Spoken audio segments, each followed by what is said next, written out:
Hello everyone, welcome to my YouTube channel. तो आज का हमारा टॉपिक है नेशनल एजुकेशन पॉलिसी 2020। जैसे कि आप सभी ने न्यूज़ चैनल्स वगैरह में सब जगह देखा होगा कि बहुत ही चर्चित टॉपिक चल रहा है आजकल का। हमारी एजुकेशन पॉलिसी चेंज हुई है। 34 इयर्स बाद हमारी एजुकेशन पॉलिसी में कुछ मेजर चेंजेस आए हैं। तो आज हमारा पूरा डिस्कशन हमारी एजुकेशन पॉलिसी 2020 के बारे में ही रहेगा। तो आइए स्टार्ट करते हैं। हमारी न्यू नेशनल एजुकेशन पॉलिसी 2020 जो है, हमारी 34 इयर्स बाद हमारी कुछ एजुकेशन पॉलिसीज़ में कुछ चेंजेस आए हैं। इससे पहले जो हमारी एजुकेशन पॉलिसी जो हम फॉलो कर रहे थे वो थे 1986 की। सबसे पहले तो हम ये जान लें कि ये हमारी 21st सेंचुरी की पहली पॉलिसी आई है एजुकेशन की। 21st सेंचुरी की पहली एजुकेशन पॉलिसी। तो इस पॉलिसी की अब जो रिसेंट है उसमें जानने से पहले सबसे पहले इसका इतिहास हम कुछ जान लेते हैं। इतिहास में हमारी एजुकेशन पॉलिसी में क्या क्या था। तो सबसे पहले हमारी एजुकेशन पॉलिसी आई थी 1968, जो हमारी कोठारी कमीशन ने इसके बारे में दी थी रिकमेंडेशंस। और ये थी हमारी प्राइम मिनिस्टर इंदिरा गांधी के अंडर आई थी। यानी कि हम कह सकते हैं कांग्रेस गवर्नमेंट के अंडर पहली हमारी नेशनल एजुकेशन पॉलिसी आई थी 1968 में।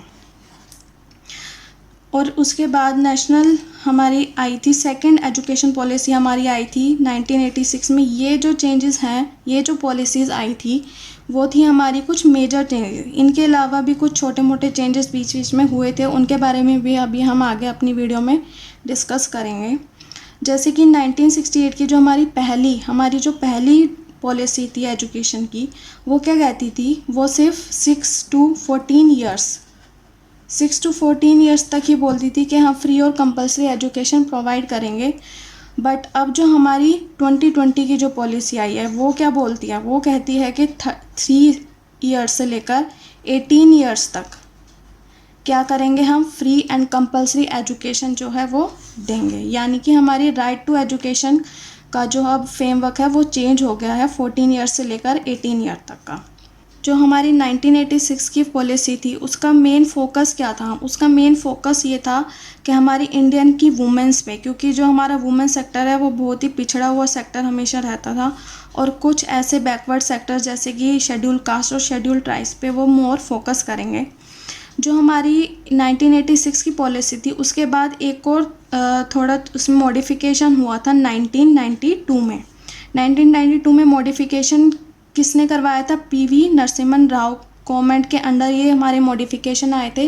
ये कोई बड़ा मॉडिफिकेशन नहीं था, इसमें थोड़ा बहुत ही चेंजेस आया था, इसीलिए ये कोई पॉलिसी नहीं बना था, मॉडिफिकेशन इसको हमने बोला था। इसमें क्या मॉडिफिकेशन किया गया था, इसमें मेजर मॉडिफिकेशन ये था कि हम सभी बच्चों के लिए कॉमन एंट्रेंस एग्ज़ाम रखेंगे। यानी कि प्रोफेशनल और टेक्निकल प्रोग्राम में अगर आपको एडमिशन लेना है, प्रोफेशनल एंड टेक्निकल प्रोग्राम में अगर आपको एनरोल करना है तो उसके लिए सभी के लिए एक कॉमन एंट्रेंस एग्ज़ाम होगा।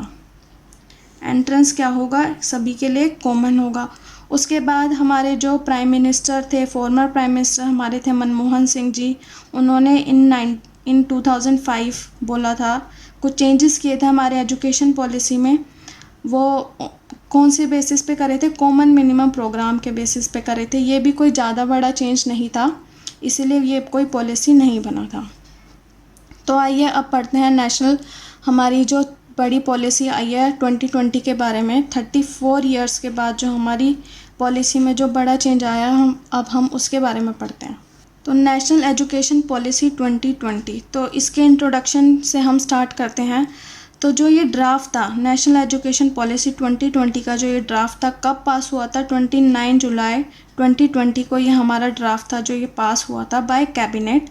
और इसका एम क्या था कि सेवरल चेंजेस हमें कुछ करने हैं, चेंजेस अपने एजुकेशन पॉलिसी में, यही एम रहता है सभी एजुकेशन पॉलिसीज़ का, इसका भी ये था। बट इस बार क्या है, हमारे काफ़ी अच्छे चेंजेस आए हैं, काफ़ी सारे चेंजेस आए हैं। उसमें से मैंने अपनी एजुकेशन पॉलिसी का पूरा रिव्यू करा है और उसमें से जो मुझे इम्पोर्टेंट लगा वो मैं आप सभी के लिए यहाँ पे पॉइंट्स लेकर आई हूँ, जो आपके किसी भी कॉम्पिटिटिव एग्ज़ाम के पर्पज़ से इम्पोर्टेंट हो सकते हैं। तो आप पेन और पेपर लेकर बैठिए और इनको नोट करते जाइए। Global education goal was reflected in global goal 4 of SDG 2030 agenda. आपने SDG गोल्स के बारे में पढ़ा होगा जो 2015 में आए थे 15 साल के लिए, यानी कि 2015 से 2030 तक के लिए हमारी ये SDG गोल्स आए थे। और उसमें से ही एक हमारा गोल था एजुकेशन से लेकर रोल हमारा एक गोल था। इसलिए हमने हमारे ये एजुकेशन पॉलिसी में अब मेजर चेंज आए हैं 2020 में। इसमें हमने क्या बोला है, सिर्फ कोग्निटिव डेवलपमेंट ही नहीं, कोग्निटिव कैपेसिटी, यानी कि कोग्निटिव से आप समझ सकते हैं कि क्रिटिकल थिंकिंग होती है, इसमें हमारी प्रॉब्लम सॉल्विंग से रिलेटेड हमारी होती है कोग्निटिव कैपेसिटी। अभी तक हम यही करते हैं, बट इन्होंने क्या बोला, अब बोला कि सोशल, एथिकल एंड इमोशन से रिलेटेड भी हमारा क्या होना चाहिए, बच्चों का विकास होना चाहिए, डेवलपमेंट होना चाहिए, यानी कि होलिस्टिक आपने एक टर्म सुनी होगी, इसका मतलब ऑल ओवर हम यहाँ कह सकते हैं, यानी कि full development of child from problem solving, social, ethical, emotional capacity, सब कुछ उसमें डेवलपमेंट होना चाहिए। इस पॉलिसी का मेजर एम क्या था, इंडिया एक global knowledge super power, India को एक सुपर पावर, नॉलेज का सुपर पावर बनाना, मल्टी डिसिप्लिनरी बाय 2040 तक हमारी कंट्री को क्या बना देना, मल्टी डिसिप्लिनरी। अब हम स्टार्ट करते हैं स्कूलिंग एजुकेशन से। स्कूलिंग एजुकेशन, यहाँ हम पढ़ेंगे दो चीज़ों के बारे में, पहले हमारी एकेडमिक स्ट्रक्चर क्या था और अब 2020 के अकॉर्डिंग हमारा नया एकेडमिक स्ट्रक्चर क्या आया है। पहले हमारा एकेडमिक स्ट्रक्चर था 10+2, यानी कि सिर्फ 12 साल का, 12 ईयर्स का था हमारा, सिर्फ 12 ईयर्स को कंसिडर किया गया था। अब जो नया स्ट्रक्चर आया उसमें क्या 15 ईयर्स को कंसिडर करा गया है, यानी कि हमारे 3 साल, यानी कि 0 to 3 ईयर्स, आंगनवाड़ी और प्री स्कूल जिसको हम बोलते हैं, उसको भी यहाँ पे हमारी एजुकेशन पॉलिसी में कंसिडर किया गया है। यहाँ पर कहा गया है कि 3 साल के बच्चे का क्या होता है, 85% मेंटल डेवलपमेंट होता है, उसका मेंटल डेवलपमेंट हो जाता है 3 साल तक के बच्चे का, 85% तक उसका मेंटल डेवलपमेंट हो चुका होता है। तो इसलिए यहाँ पर 3 साल तक के बच्चों को भी कंसीडर किया गया है, यानी कि आंगनवाड़ी और प्री स्कूलिंग को भी कंसीडर किया गया है। तो यहाँ पे क्या चेंजेस आए हैं, 5+3+3+4 में कन्वर्ट कर दिया गया है 10+2 वाले सिस्टम को। 5 को भी फर्दर 2 चीज़ों में डिवाइड किया गया है, 3 साल तो आंगनवाड़ी और प्री स्कूलिंग के और 2 साल हमारी क्लास 1 और 2 के। उसके बाद 3 साल हम स्पेंड करेंगे क्लास 3 से 5 तक, यानी कि 3rd, 4th and 5th standard, और वो एज ग्रुप क्या होगा, 8 to 11 एज ग्रुप होगा। देन नेक्स्ट 3 ईयर्स किसको बोला गया है, मिडल स्कूलिंग को बोला गया है, मिडल स्ट्रक्चर को बोला गया है। हमारा 3 साल दिए गए हैं जिसमें होंगी हमारी क्लास 6 से लेकर 8 तक, यानी कि 6th, 7th and 8th class होंगी हमारी। और जो हमारी सेकेंडरी लेवल पे बोला गया है वो 4 साल, यानी कि 9th, 10th, 11th, 12th वो हमारे आ जाते हैं सेकेंडरी के पार्ट में। और कौन से एज ग्रुप के बच्चे आते हैं उसमें, 14 से लेकर 18 तक के एज ग्रुप के बच्चे उसमें आते हैं। यानी कि स्कूलिंग एजुकेशन में मेजर चेंज क्या हुआ है, 10+2 को चेंज करके 5+3+3+4, यानी कि 3 साल एक्सटेंड कर दिए गए हैं। इसमें आंगनवाड़ी प्री स्कूलिंग को भी इम्पोर्टेंस दी गई है। तो स्कूलिंग एजुकेशन को ही आगे हम कंटिन्यू करते हैं। इसमें क्या क्या बताया गया है, इसमें कहा गया है कि 5th क्लास तक की जो हमारी टीचिंग होगी वो किस में होगी, मदर टंग में, यानी कि चाहे आप हिंदी बोलते हो, चाहे इंग्लिश, चाहे तेलुगु, चाहे कोई भी भाषा बोलते हो, आपको उसी में ही आपको पढ़ाया जाएगा। कोई आप पे कंपल्शन नहीं होगी कि आप इंग्लिश में पढ़ें या हिंदी में पढ़ें। आपका जो मन है वो लैंग्वेज आप चूज़ कर सकते हैं, अपनी रीजनल लैंग्वेज में आप क्या कर सकते हैं, 5th क्लास तक स्टडी कर सकते हैं। Early childhood care and education को भी इसमें बताया गया है। अर्ली चाइल्डहुड हमारा कौन सा होता है, यानी कि जो हमारा बहुत ही फ्लेक्सिबल एज होती है हमारी, उसमें हमारा क्या होना चाहिए, फुलर डेवलपमेंट होना चाहिए। इसलिए उसमें क्या इंक्लूड करा गया है, प्ले बेस्ड। हमारी एजुकेशन क्या होती है उस टाइम पे, प्ले बेस्ड होती है, एक्टिविटी बेस्ड होती है, और यानी कि कॉम्बिनेशन, यानी कि आर्ट्स, स्पोर्ट्स, इन सब चीज़ों का कॉम्बिनेशन होता है।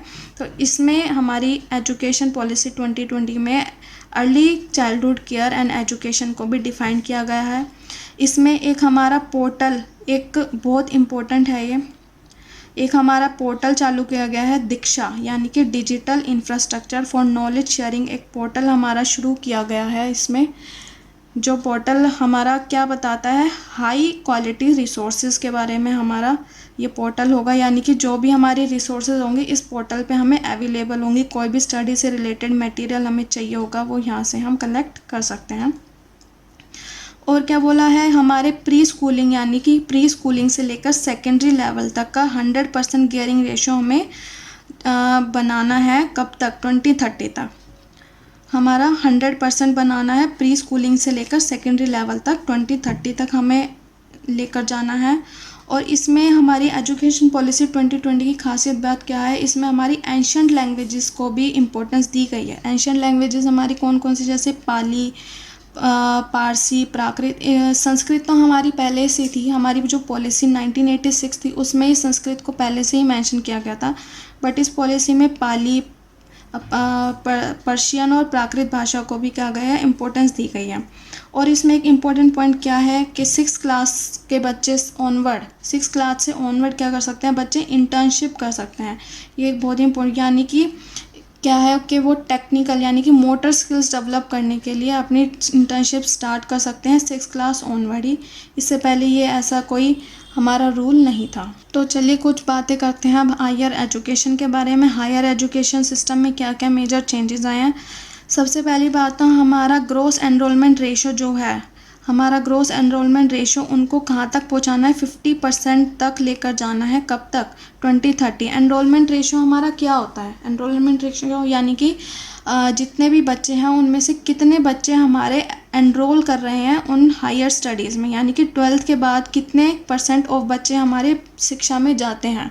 तो हमारी प्री स्कूलिंग 12th तक तो हमारा मोटो है कि 100% लेकर जाए, यानी कि हर एक बच्चा 12th क्लास तक तो पढ़े ही, प्री स्कूलिंग वो अपनी करे। और अब हायर एजुकेशन के लिए क्या एजेंडा लिया गया है, 50% बाय 2030, यानी कि 50% जो बच्चे हैं हायर एजुकेशन में भी एनरोल करें 2030 तक। यानी कि हम कह सकते हैं 3.5 करोड़ ऑफ सीट्स ऐड हो जाएंगी हमारी एजुकेशन में, हायर एजुकेशन में। और एक बहुत ही ज़रूरी point, MPhil to be discontinued, यानी कि जो एमफिल अब जो करते थे हम, 1 साल का जो हमारा डिग्री प्रोग्राम होता था एमफिल का, वो अब क्या होगा, नहीं किया जाएगा। अब हमारा जो ग्रेजुएशन यानी कि हम जो कॉलेज में पढ़ते थे 12th के बाद, अंडर ग्रेजुएट डिग्री में भी कुछ चेंजेस आए हैं। यानी कि कुछ बच्चे ऐसे होते थे जो 1 साल के बाद ही अपनी पढ़ाई छोड़ देते थे, कुछ उन्हें प्रॉब्लम की वजह से कुछ भी होता था, या 2 साल के बाद, तो उनके लिए भी कुछ बेनिफिट्स यहाँ पे किए गए हैं। अगर 1 ईयर ऑफ स्टडी के बाद आपको मिलेगा सर्टिफिकेट, यानी कि 1 साल के बाद अगर आप स्टडी छोड़ देते हो तो फिर भी आपको 1 साल का आपका सर्टिफिकेट प्रोवाइड किया जाएगा। आप 2 ईयर ऑफ स्टडी में स्पेंड करते हो तो आपको एक डिप्लोमा सर्टिफिकेट दिया जाएगा, यानी कि 2 साल के बाद आपका डिप्लोमा हो जाएगा। 3 साल के बाद आपको कंप्लीट बैचलर डिग्री मिल जाएगी। और अगर आप 1 साल और स्पेंड करते हैं, यानी कि 4 साल स्टडी करते हैं डिग्री के साथ साथ, आप कुछ रिसर्च में भी कुछ वर्क करते हैं तो आपको उसमें रिसर्च का भी सर्टिफिकेट प्रोवाइड किया जाएगा। तो अब हम यहाँ देखें हायर एजुकेशन में और क्या हुआ है, या फिर और बाकी चीज़ों से related academic bank of credit जहाँ पे क्या क्या है सेटअप किया गया है। ये क्या है, is going to be establish, ये क्या है, एस्टेब्लिश होएगा आगे। इसका काम क्या है, वे digitally store academic credit earn from various higher education institutes, यानी कि जो हमारे हायर एजुकेशन इंस्टीट्यूट्स के द्वारा जो हम डिफरेंट एजुकेशंस में क्रेडिट्स अर्न करते हैं, वो इसका क्या है, सब बच्चों का सभी का डिजिटली क्या करेगी, रिकॉर्ड रखेगी। अब यहाँ पे हम कुछ मेजर रिकमेंडेशंस पढ़ते हैं 2020 में क्या चेंजेस आए हमारी एजुकेशन पॉलिसी में। ज़्यादातर हायर एजुकेशन में क्या चेंजेस आए जो हमारे लिए बहुत ही इम्पोर्टेंट है जानने के लिए। तो पहला है, will bring 2 crore out of school children back into main streams, यानी कि जो बच्चे अब स्कूल के बाद एजुकेशन में नहीं हैं वो अब जिससे हमारा होता है ओपन स्कूलिंग के द्वारा वो क्या करेंगे, वापस स्कूल में वापस अपनी एजुकेशन कंटिन्यू कर पाएंगे। 2 करोड़ ऑफ स्टूडेंट्स के लिए करा गया है। न्यू नेशनल असेसमेंट सेंटर परख, यानी कि एक असेसमेंट सेंटर सेटअप किया जाएगा जिसका नाम होगा परख। उसका काम क्या होगा, ये है हमारी स्टैंडर्ड सेटिंग बॉडी है। ये क्या करेगी, स्टैंडर्ड सेटअप करेगी, एजुकेशन से जो भी रिलेटेड स्टैंडर्ड्स होंगे वो ये सेटअप करेगी ये बॉडी। परख की आपको फुल फॉर्म बहुत ही इंपॉर्टेंट है, ये आपको याद रखनी है, performance assessment review and analysis of knowledge for holistic development. ये हमारी फुल फॉर्म और इसका काम क्या है, स्टैंडर्ड सेटअप करना, ये आपको याद रखना है। Setting up of national research foundation to foster strong research culture, यानी कि नेशनल रिसर्च फाउंडेशन भी सेटअप होगा एक नया, जिसका क्या काम होगा, रिसर्च कल्चर को की देखभाल रखना। तो रिसर्च से रिलेटेड है तो रिसर्च के बारे में ही वो जानकारी रखेगा। National higher education regulatory council भी सेटअप होगा, उसका काम क्या होगा, फॉर रेगुलेशंस मेंटेन करने के लिए हमारा एक जो है काउंसिल सेटअप होगा, वो उसका क्या नाम है, national higher education regulatory council. Higher education grant commission for funding भी हमारा सेटअप होगा, ग्रांट कमीशन फॉर फंडिंग के लिए हमारा सेटअप होगा ये कमीशन।